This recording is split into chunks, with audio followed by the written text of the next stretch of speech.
ætla að halda áfram að fara yfir nokkur grunnatriði í jöfnureikningi og við erum hérna með 2 dæmi og ætlum að stefna að því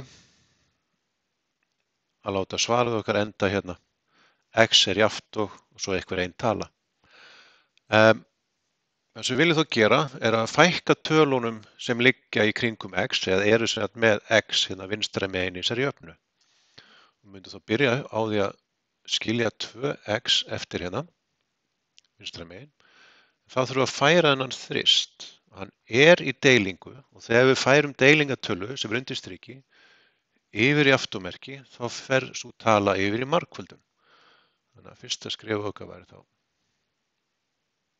svona. Ef við vildum þetta, við erum þá með 2x jafnt og 12.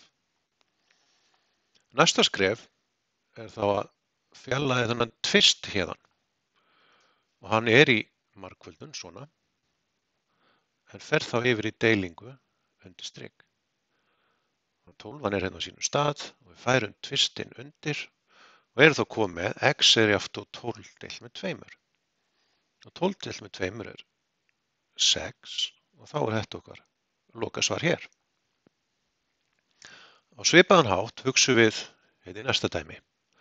Það er þó þannig að x-in eru komin hérna hægra megin í jöfnuna en það á nú ekki að skipta neinu máli og við getum fært það alveg til ef við viljum og okkur finnst það þægilegra.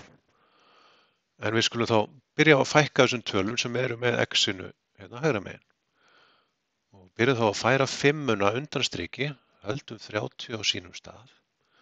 Og 5-an sem er þá undir striki í deilingu verður þá margföldun, sinnum 5, jafnt og 4x. Og 30 sinnum 5 er 150, jafnt og 4x. Og eins og það segir, ef þið viljið, þá getið þið í rauninni svissa tölunum núna, eða sem sagt fært þetta þannig að þetta líti svona út, ef ykkur finnst þetta þægilegra.